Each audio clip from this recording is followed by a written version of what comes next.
Kualitas dan berbagai informasi digital dan media tradisional, persaingan dan komplementaritas. Dalam beberapa tahun terakhir, internet dan media sosial telah menjadi sumber informasi utama dan menjadi bagian integral dalam komunikasi politik. Kecepatan berita dipublikasikan dan disebarkan serta kemungkinan terutama melalui perangkat seluler untuk mengonsumsi informasi dari mana saja, bahkan saat sedang melakukan aktivitas lain, telah menyebabkan internet menjadi pusat dari banyak peristiwa terkini. Semakin penting untuk mempertanyakan kualitas dan variasi informasi yang tersedia secara online. Ini adalah topik yang semakin penting dalam perdebatan politik. Karena, seperti halnya media tradisional, menyediakan informasi yang akurat merupakan salah satu syarat penting yang tidak hanya diperlukan untuk dapat memilih produk dan layanan terbaik di beberapa pasar, namun juga untuk membuat pilihan politik yang terinformasi juga. Oleh karena itu, berfungsinya pasar informasi mempunyai eksternalitas penting yang mempengaruhi sistem politik dan berfungsinya banyak sektor keuangan. Setelah berpuluh-puluh tahun melakukan ekspansi di pasar informasi, jelas bahwa peningkatan kuantitatif sederhana dalam jumlah informasi yang tersedia tidak cukup untuk mencegah individu mendapatkan informasi yang kurang dan justru menimbulkan permasalahan mengenai kepercayaan, kualitas, dan relevansi informasi-informasi. Menurut data IGCOM, 62% orang Italia menggunakan internet untuk mendapatkan berita mengenai urusan internasional, nasional, dan lokal, dibandingkan dengan 74% orang yang mendapatkan berita dari televisi, atau yang masih menjadi informasi utama, 56% dari surat kabar, dan 25% dari radio. Meskipun survei-survei semacam ini sangat sensitif terhadap cara mengajukan pertanyaan dan menghadapi masalah-masalah yang umum yang terkait dengan pelaporan mandiri, yaitu individu cenderung melebih-lebihkan konsumsi yang mereka anggap memenuhi syarat. Nilai-nilai serupa juga ditemukan dalam survei-survei internasional lainnya. Dalam perspektif ekonomi, media dapat dianggap sebagai pasar dua sisi, mengumpulkan informasi untuk publik di satu sisi dan menghasilkan khalayak bagi pengiklan di sisi lain. Jika perusahaan bertujuan untuk memaksimalkan keuntungan, maka perusahaan harus secara bersamaan mempertimbangkan kondisi persaingan kedua belah pihak, di mana perusahaan beroperasi dan total biaya yang harus ditanggungnya untuk menghasilkan informasi yang dapat dijual, dan audiens yang dapat dijual dengan keuntungan setinggi mungkin. Dalam versi sederhana dari proses pemilihan dan produksi informasi, media beroperasi dengan memilih informasi yang paling menarik minat pembaca seakurat mungkin dan dengan cara yang sesuai dengan biaya penelitian dan verifikasi. Jika mereka beroperasi dengan cara ini, mereka memperoleh jumlah pembaca sebanyak mungkin dan dalam jangka panjang mendapatkan reputasi sebagai sumber yang dapat diandalkan dan kredibel. Jika berhasil di kalangan pembaca, maka akan menghasilkan lebih banyak kontak untuk dijual di pasar periklanan. Selain mempresentasikan dan menjual produk, situs web perusahaan juga berperan sebagai editorial, yaitu memberikan kontribusi untuk representasi perusahaan dan produknya. Variasi dan ketersediaan informasi. Mencermati dinamika jumlah situs web yang selama 15 tahun terakhir tumbuh rata-rata 25-30% per tahun di dunia. Tidak ada keraguan bahwa jumlah informasi yang tersedia telah meningkat.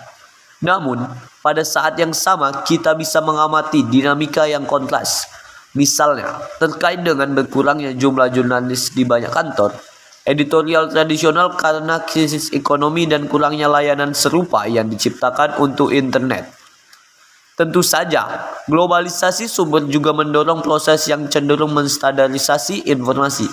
Berkurangnya media tradisional seperti surat kabar dan belakangan ini televisi menyebabkan berkurangnya jumlah jurnalis. Peran media tradisional. Perluasan internet baik dalam hal konsumsi informasi maupun aktivitas lain yang terkait dengan transaksi dan interaksi sosial sejalan dengan berkurangnya konsumsi media massa tradisional baik dalam pasar informasi maupun pasar periklanan. Kedua fenomena ini jelas berkaitan, mengingat sifat pasar media internasional yang bersifat dua sisi dan adanya eksternalitas permintaan yang menghubungkan keduanya.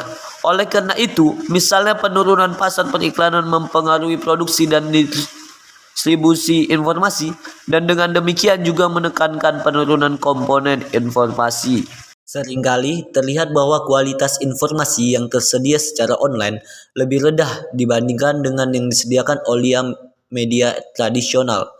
Pengamatan ini mengacu pada serangkaian fenomena yang berbeda. Pertama, media tradisional memiliki batasan ruang yang ketat dan jauh lebih sedikit dibandingkan jumlah berita yang tersedia setiap hari. Rata-rata 250 artikel diterbitkan di surat kabar setiap hari, dibandingkan dengan 4.000 sampai 5.000 berita yang diterbitkan oleh lembaga-lembaga di Italia. Ditambah semua sumber internasional juga. Dalam program berita televisi Italia yang berdurasi 22 sampai 25 menit, umumnya terdapat 16 sampai 18 laporan video dan 4 sampai 5 sulis suara.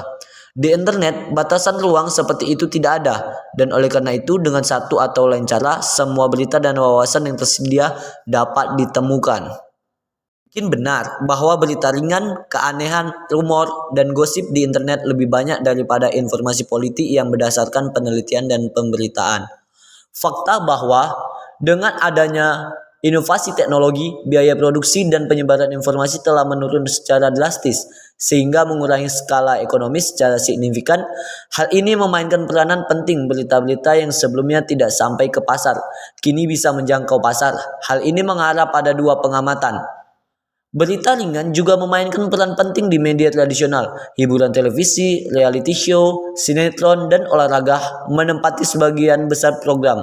Bahkan, surat kabar tidak hanya terdiri dari berita dan artikel politik. Dengan dasar yang kuat berupa informasi lokal, seringkali ringan tentang olahraga dan layanan, belum lagi tentu saja surat kabar tabloid yang hampir seluruhnya berfokus pada berita ringan. Selain itu, dampak soft news dalam mempengaruhi opini publik sering diremehkan. Dalam penelitian terbaru, Durante, Pinotti, dan TC tahun 2017 menunjukkan bagaimana konsumsi program hiburan di stasiun televisi media aset mempunyai pengaruh politik. Selanjutnya, meskipun sebagian besar informasi yang tersedia online termasuk dalam kategori berita ringan, hal ini tidak berarti bahwa berita keras dan informasi mendalam yang tersedia tidak meningkat dibandingkan dengan media tradisional. Pengurangan besar-besaran dalam biaya pendistribusian informasi memungkinkan banyak produsen untuk mendistribusikan konten mereka juga kepada produsen informasi yang berkualitas. Terakhir, sebagian dari berita ringan dan sebagian besar gosip digital yang terjadi di jejaring sosial pernah dikecualikan dari kumpulan informasi dan hanya terbatas pada konteks sosialisasi lain, bar, klub, dan kelompok pertemanan. Masalah relevan yang muncul dalam beberapa tahun terakhir dan meledak seiring dengan pandemi dan invasi Ukraina adalah berita palsu. Secara umum, hal ini mengacu pada informasi palsu atau menyesatkan yang menyamarkan sebagai informasi sah dan yakini bahwa orang tersebar luas serta menimbulkan risiko terhadap hidup berdampingan secara damai dan demokrasi. Hal-hal seperti itulah yang biasa menjadi pemecah belah kehidupan kita untuk hidup secara damai dan demokrasi. Apalagi banyaknya berita-berita palsu ataupun tidak sesuai dengan kenyataannya yang beredar secara online.